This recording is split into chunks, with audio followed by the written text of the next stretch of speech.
So Socrates was my dude. Actually, it's his fault. A lot of my personality traits kind of come from him, and Jesus did a lot of the same stuff. So Socrates was the guy that, like, if you were the mathematician in the street, and I know everything, I'm the best math guy around, nobody could touch my math style. He was like the main break dancer guy that my moves are the best. He'd come in, show you up. So Socrates would kind of come in and show you all the flaws in your math equation. Or if it was a breakdancing battle, he would come in and show you how your moves are whack.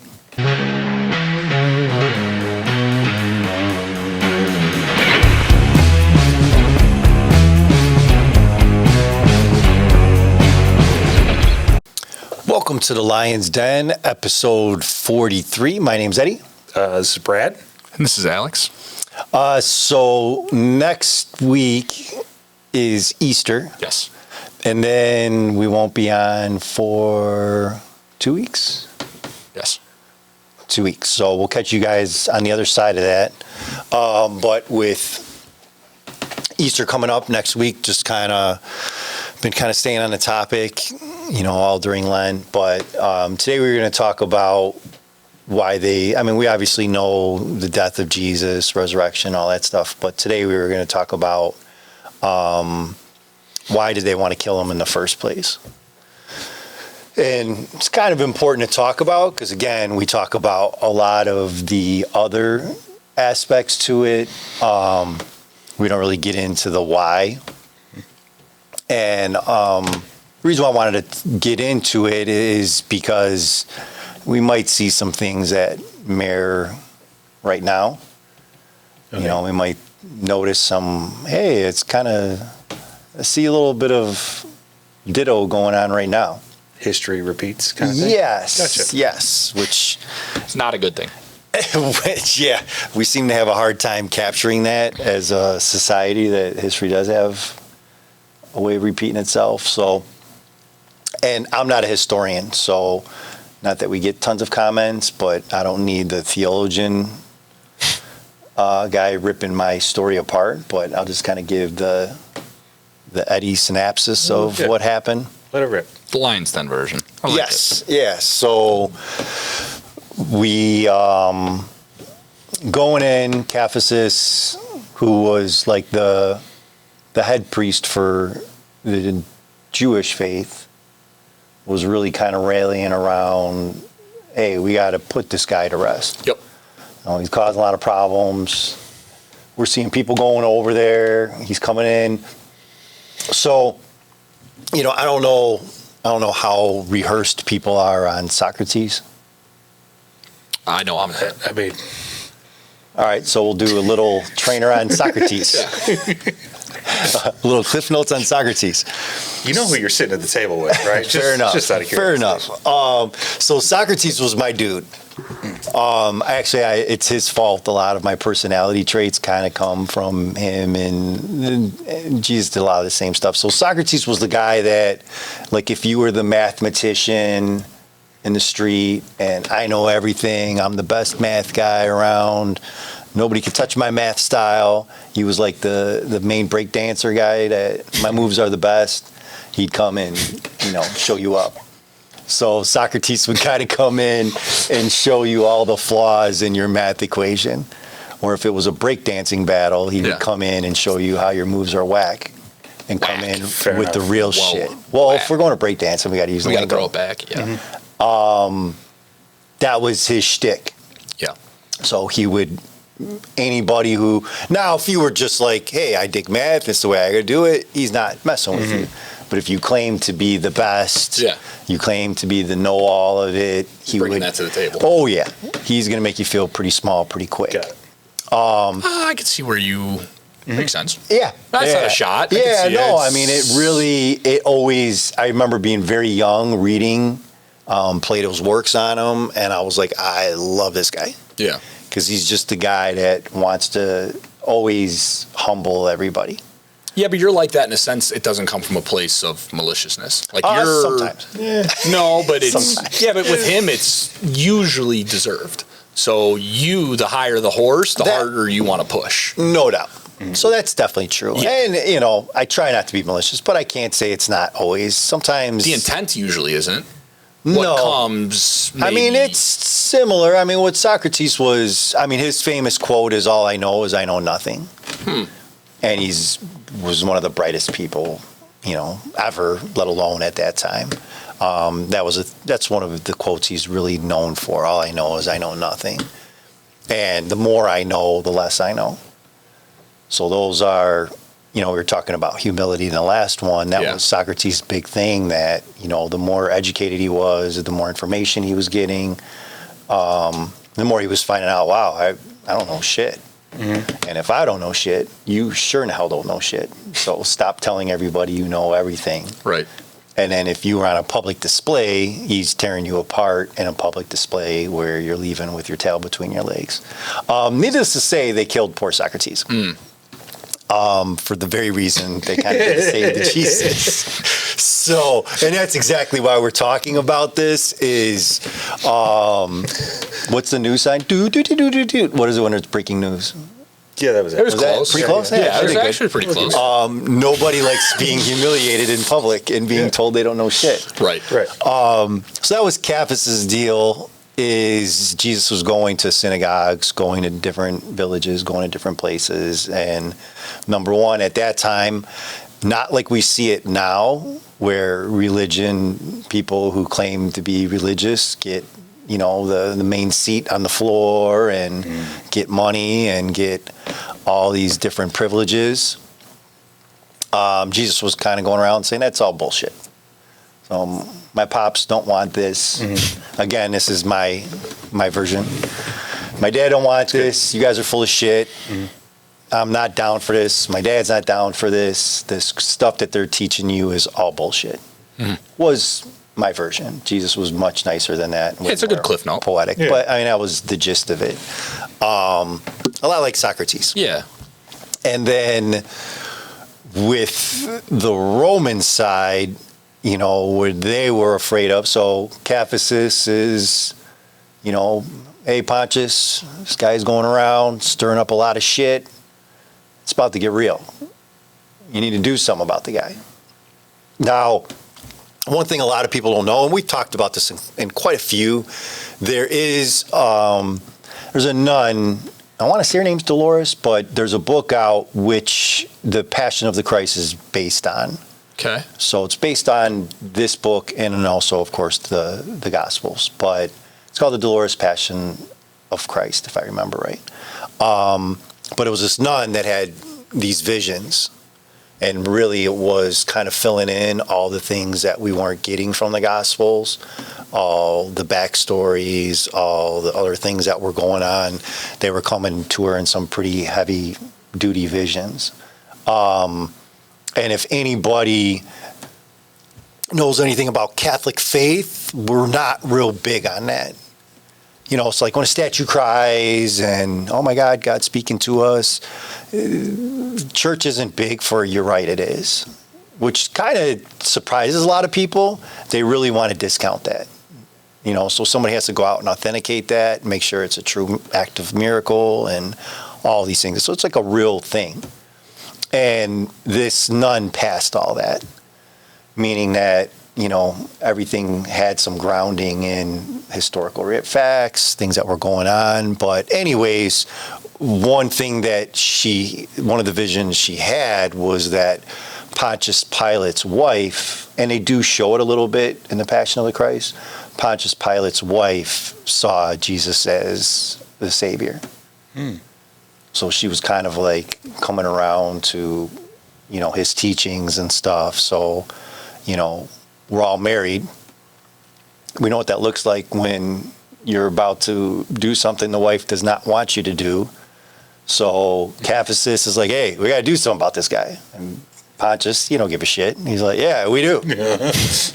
He gets home, tells the wife, hey, we're going to get rid of this guy. She's like, no, you ain't. Your ass sleeping on the couch.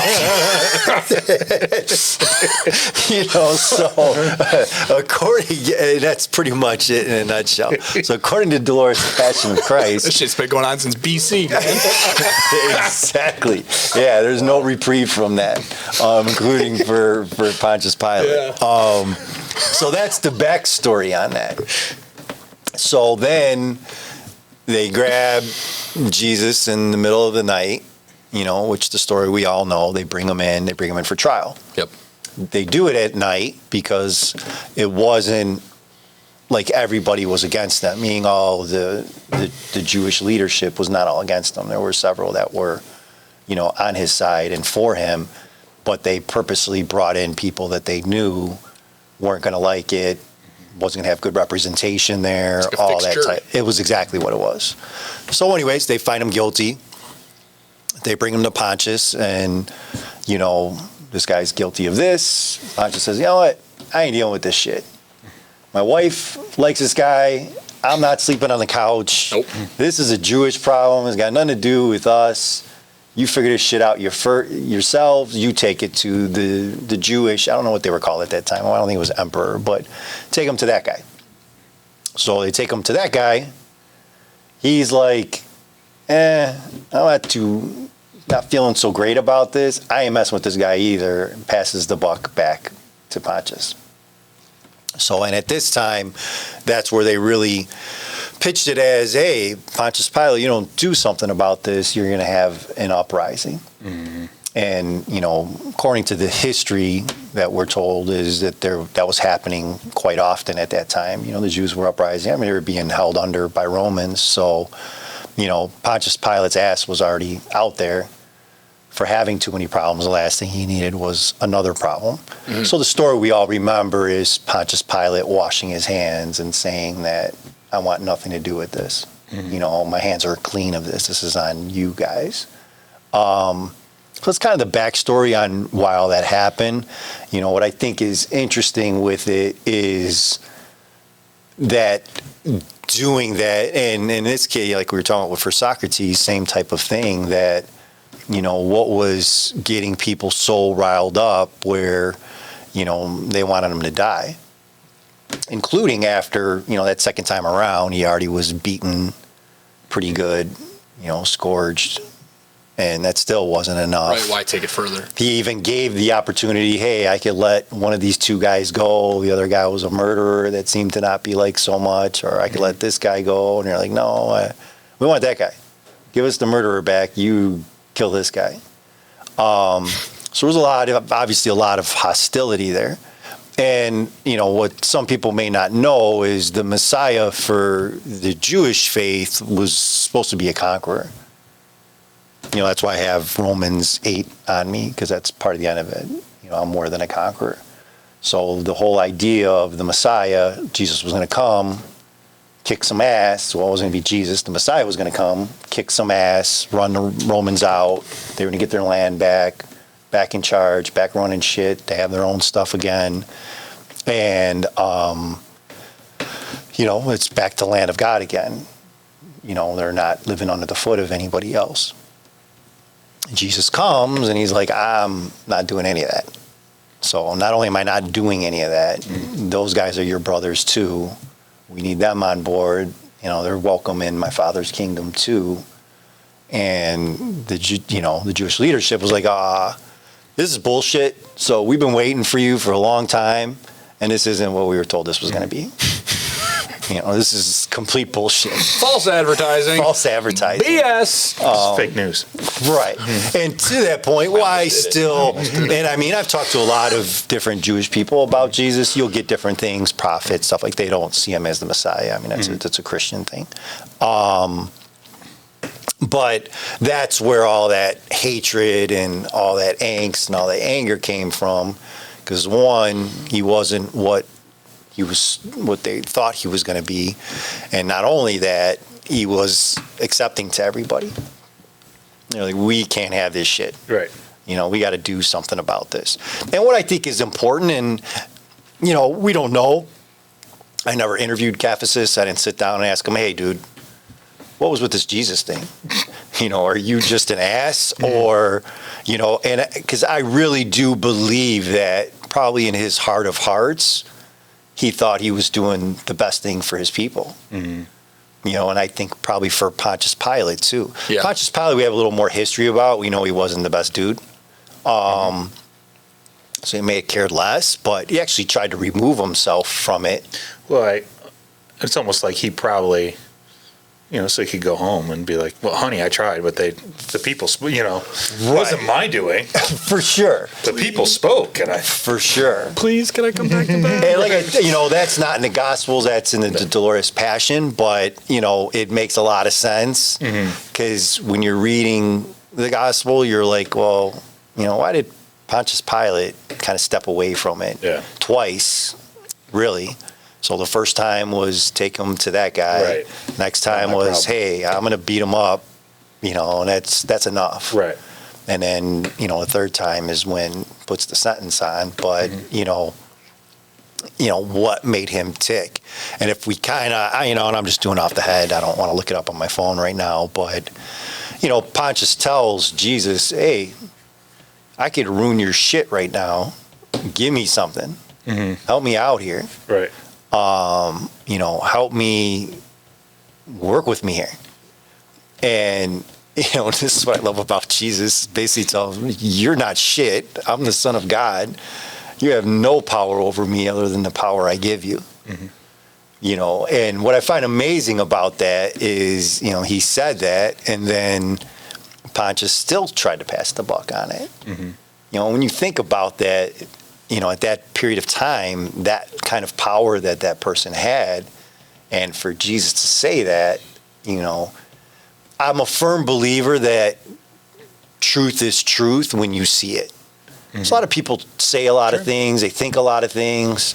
I don't believe this, I believe that, and then when that truth hits you, that's very humbling, very quick. And so we don't know. I mean, maybe Pontius did see something where he was like, "Oh, I'm not so sure about this. This guy there might be more to this Jesus guy than I thought." That's kind of the way it reads. Is that he, wife or not, there was probably something where he was like, right. I'm seeing things here, and It's fear. yeah, It's fear. It's fear of something. What? I don't know. Right. But I think you can look at any person. I think of even times in my life when I know that I've done something that I know isn't the way that I should go, or I should take a different path. I'm afraid of what might happen. I'm afraid of, and I'm trying to think, and I don't want to misspeak, but there was this really, really interesting movie that I watched, and it was based on them catching somebody who was going around, and I just watched it. It might be an older movie, so I'm not going to try to quote, but basically the premise of the story was this person was getting people to commit these crimes by holding something over their head that was so simplistic, and people were more willing to commit those crimes because they were worried about something finding out. So like this killer was using something that, like, if you were a husband, like, oh, you went to a strip club and I got photos of you inside of there. Yeah. Something so minimalistic, right?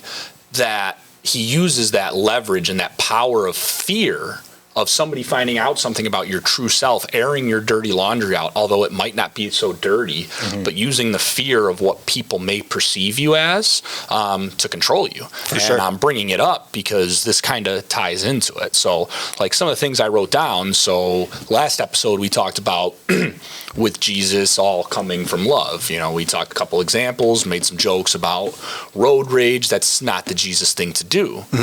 So time and time again, Jesus hasn't shown fear. So how could somebody be so afraid of somebody so nonviolent? And it's because the power of change. Like I wrote down, what's there to be afraid of? Love, compassion? Well, no, you're afraid of the change. You're afraid of the perception that you don't have control, maybe as far as Pontius Pilate was concerned. For sure. So at what point in our lives, and I guess even at the earliest points, we see why is it that we allow fear of something, fear of a perception, fear of change to cause us to do something so terrible like beat somebody up or kill somebody or look the other way, which is just as bad as doing one of the two. No, and I mean, kind of leading up to this discussion, a couple 3 weeks ago was a little longer because we missed one, but was love. Yeah. And putting expectations on love, what love really is given to us from God.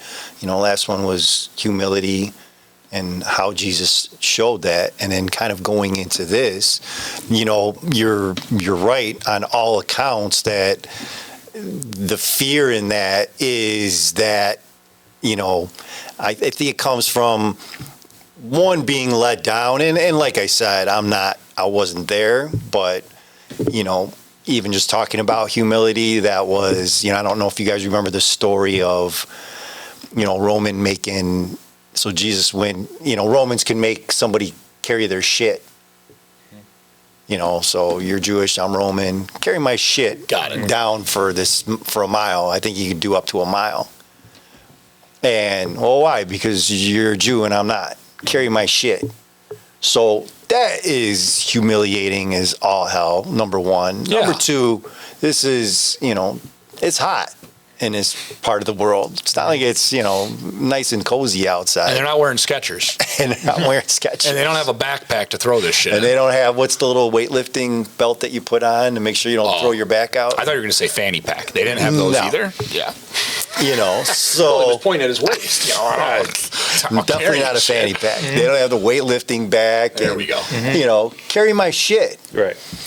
And then Jesus comes out and says, hey, don't just carry it a mile. Carry that shit 2 miles. And they're like, oh, wait a second, Jesus. So, I don't like the mile thing. Where are you getting the 2 miles? You got a horse and buggy waiting for me? You got one of those round wheel things you're going to put on?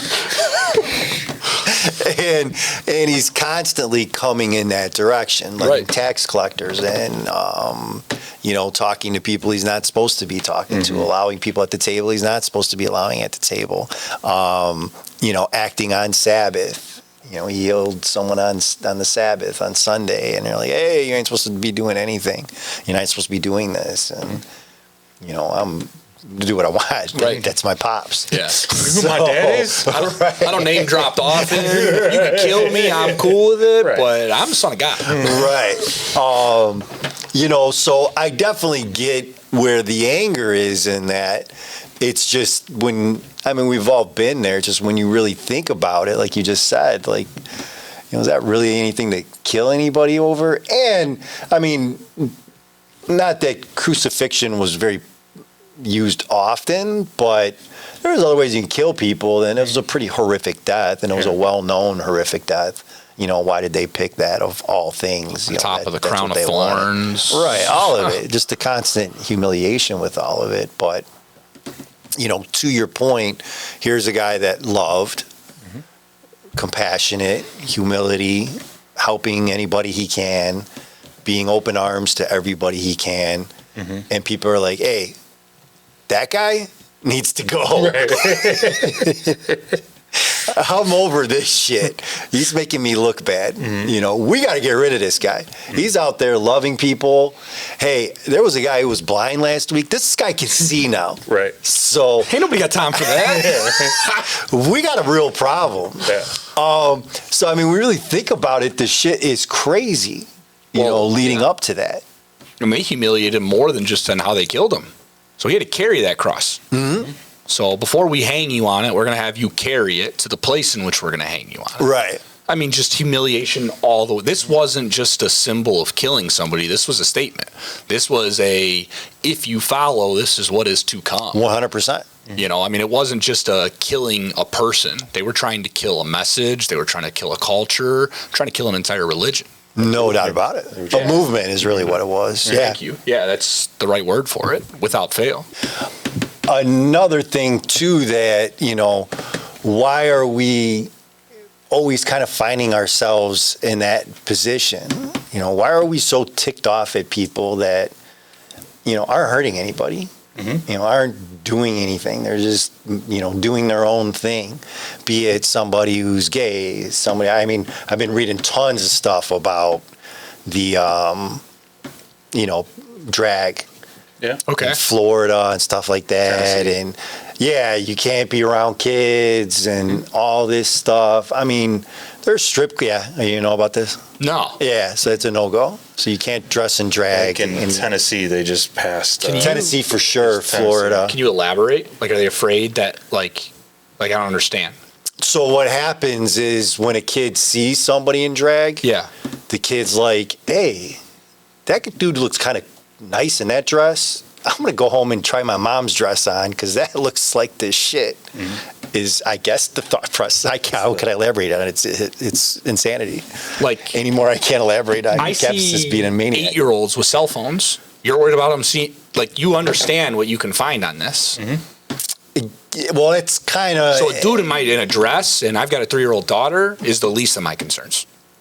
Well, but no, because what if she sees that? I mean, and they're telling nursery rhymes. Self-expression. I don't know. Self-expression. I hope she learns it. To some degree, there was...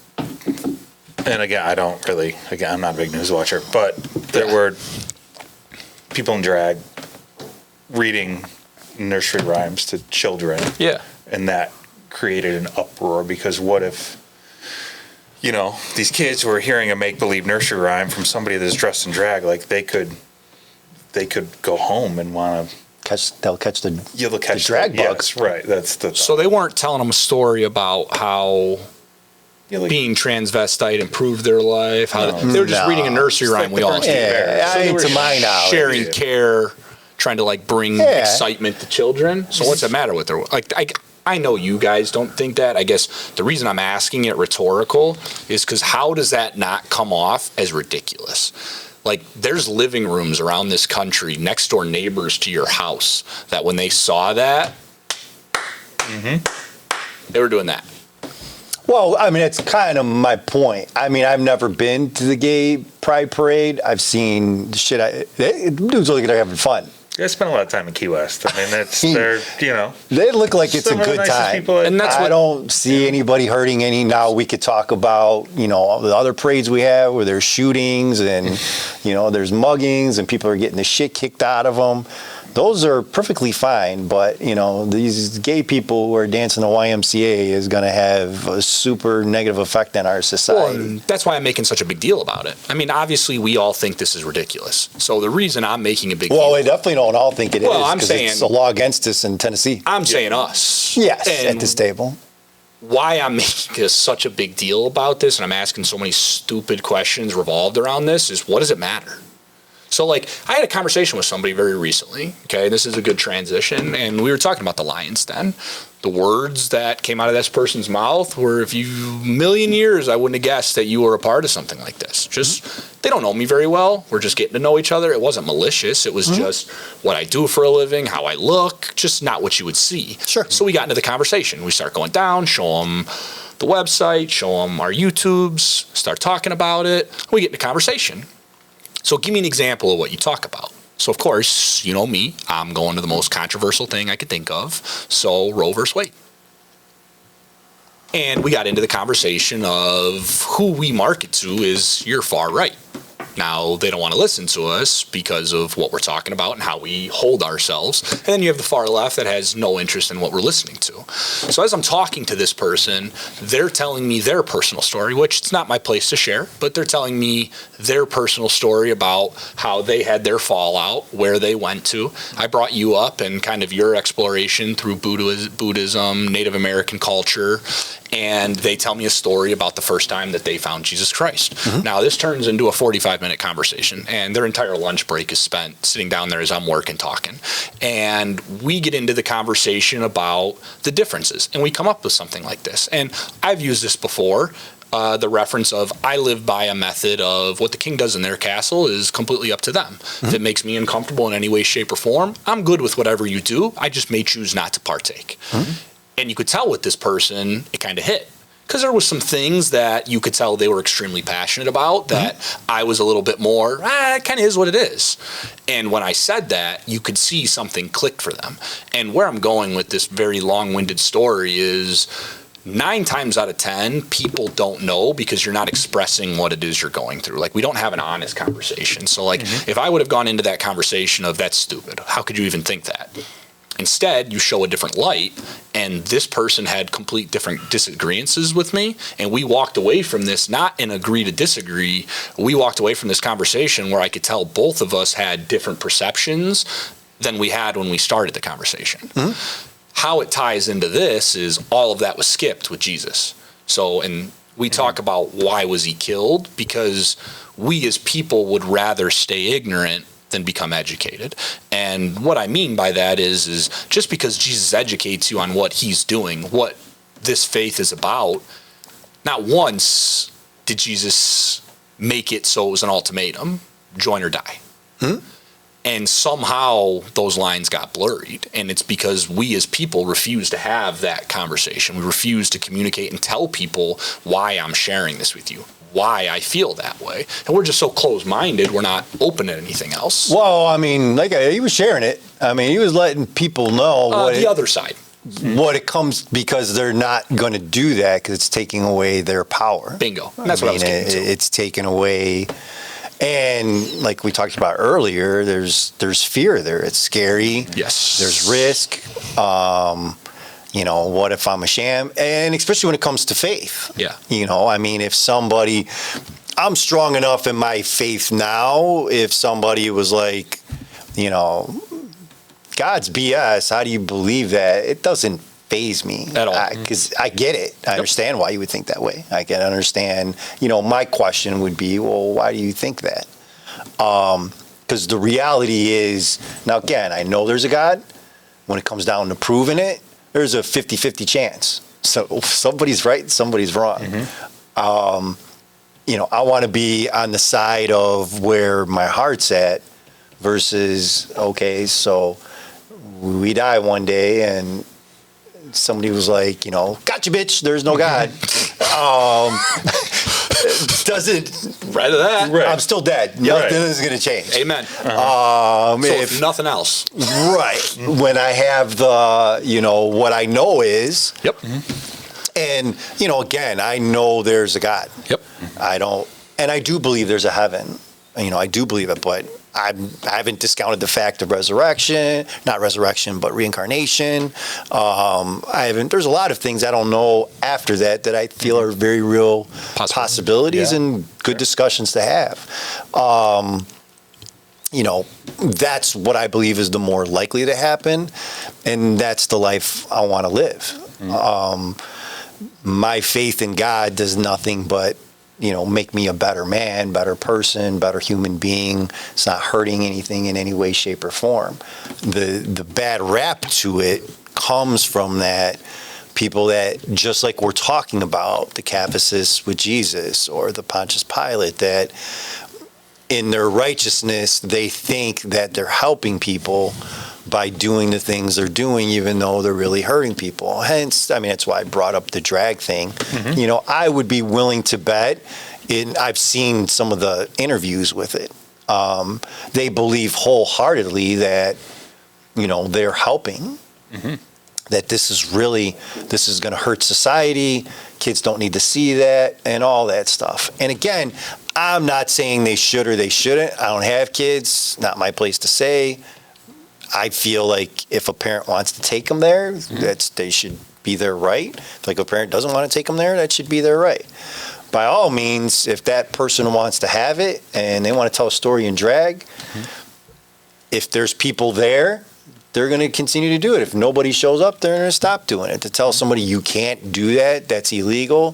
So I see people wearing stoops. So you're worried about a guy in a dress. I'm worried about when I go try to get macchiato and I'm seeing somebody in PJs and bunny slippers. I have a way more problem than that than a dude in a dress. Absolutely. So it's not like we're back in the day where we're, in beautiful suits and fancy hats. A lot of people go out not on point. So what are you so worried about? That's the nicest I've ever heard you say that. I'm very proud of you. I was trying to censor myself. Yeah. Nicely done. Yeah, That was thank good. you. It was good. So, I would be a lot more worried about that and the normalcy. Actually, we were talking about, and it's not, my wife wears it. It's not a knock against anybody, and I get it, sign it at times. I was just talking to Danny, our friend Danny, about it. We were working out, and I talked to my wife about it all the time. It's probably been about 10, 12 years ago. She wanted to get Lululemon. Never heard of it, didn't know what it was, whatever. I remember this. We go to the store, I see the shit on the mannequin, and where are you wearing that to? Oh, we wear it in the studio, and you ain't wearing that shit anywhere. What are you talking about? That's your booty all out, all manner of everything is right. You're being ridiculous. This is what everybody wears, yoga. And like, that was the only place I ever seen that. And I was like, you're my wife, so you better go put that shit on when you get there, because I don't think if you think you're walking from the house to the car or going out in public and that shit ain't happening. Yeah. It's like I was an idiot. Everybody's day to day, as far as a lot of women go, that's what they're wearing every day on the regular. And point being, for me, I was like, that's a lot. Not leaving a whole lot to the imagination, and in my mind, if we start wearing that, or people start looking people different, and, our guy's going to get ideas, and I have to punch somebody in the back of the head, blah, blah, blah.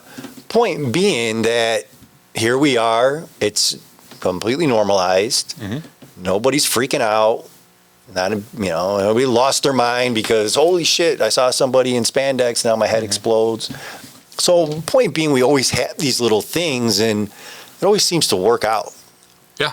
We always seem to figure it out, we seem to make it through, but again, we get very self-righteous. And again, I understand it. I was obviously doing it in those moments. So I get it. I understand why, if you have a child and you're like, they really want to explain why the guy's got a mustache and he's in a dress and what the deal is. I get it. I get that it might not be the most comfortable conversation for you.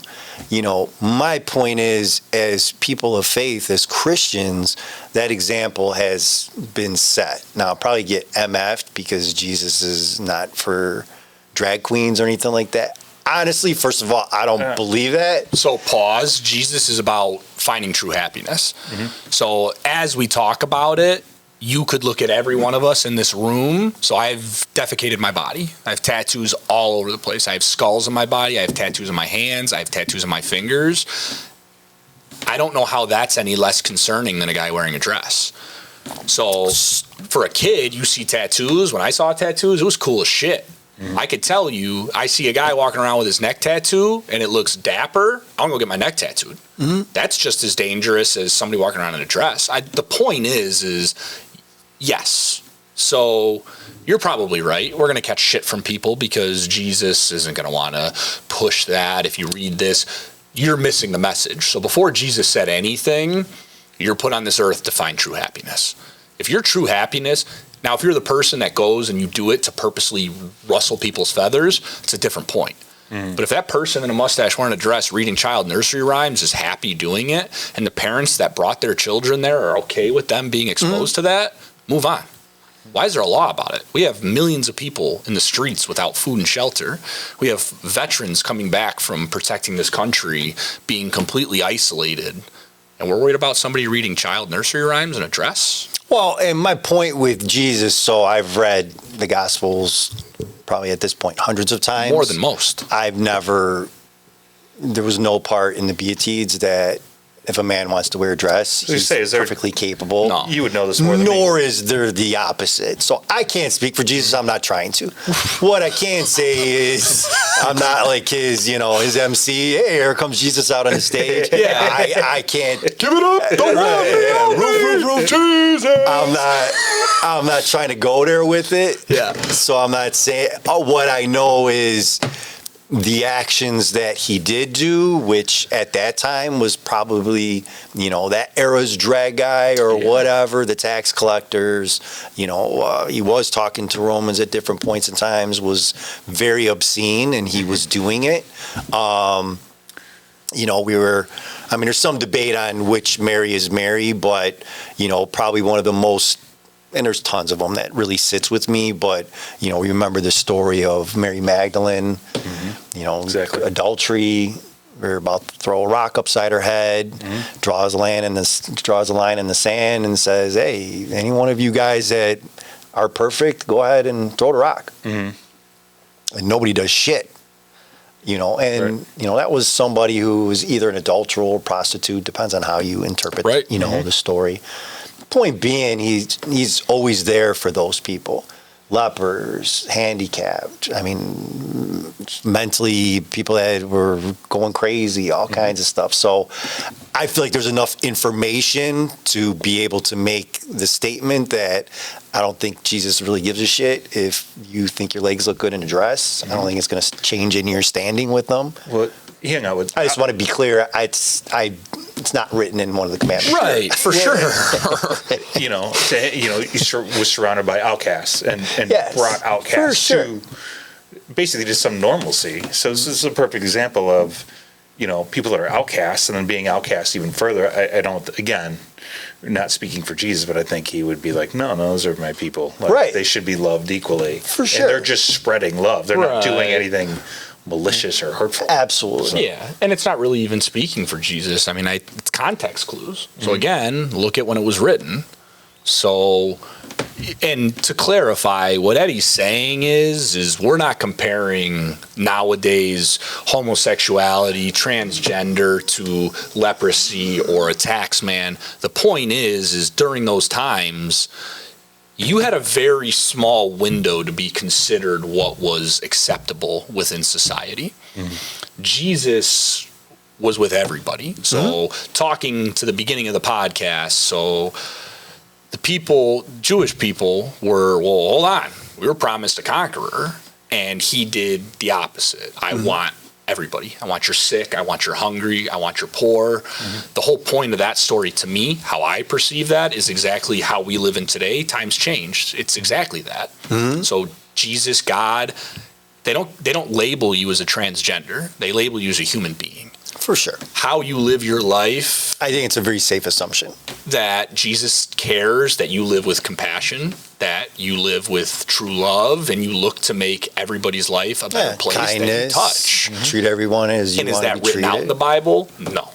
But my belief, the readings that I've done, how I relate to it, is Jesus welcomes all. And we're supposed to do the same thing.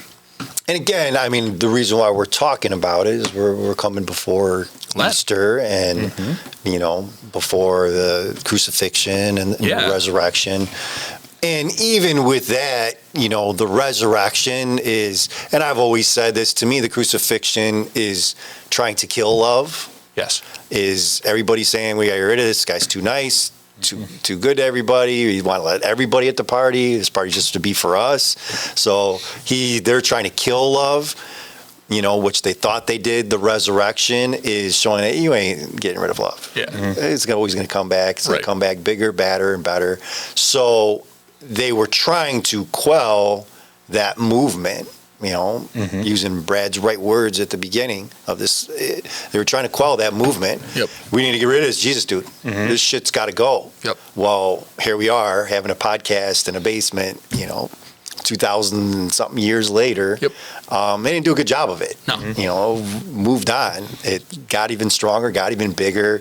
Became Roman rule within about 300 years. They wrote a book about it. Yeah, kind of popular. It's called the Bible. Yeah, Martin Luther King, Gandhi, same exact thing. So thought they were killing a movement, and you made it that much stronger. Absolutely. And that's really the point of us bringing it up is, again, this is always a time for self-reflection. What I ask people that get really mad about that stuff and they claim to have faith is you're sitting at a table, so you're at that trial. You got brought in. They're putting Jesus before you. Where are you at in that? What side are you on with that? And I think it's an important question to ask yourself because are you the one murdering them or are you the one championing them? Right. Because that's the decision that is constantly being made all the time. Yep. And it honestly takes a lot of self-reflection Because again, a lot of times you may feel like it's coming from a righteous place. For sure. I know for sure there's people that feel that way. I've spoken to them many a times. But you have to really self-reflect and ask yourself, when did he show that? So to your point earlier, when did Jesus show malice? Right. He wasn't walking around slapping the shit out of people, wasn't, slicing people up, wasn't doing any of these things. So where are you getting that that's okay? He wasn't berating people, he wasn't belittling people, he was making his point, but he wasn't showing any of those actions. So where are you getting that from, and why are you claiming him? Because it's completely counterintuitive to everything that his actions showed. Yeah. So, I mean, just something to think about. I don't know if there's anything else you guys want to add. No, I think you hit it on the head. So have a wonderful Easter. Such a great time to self-reflect, great time to have with family. Hopefully the weather's getting better, and we'll catch you guys in a couple weeks. Yeah. See you guys soon. Happy Easter.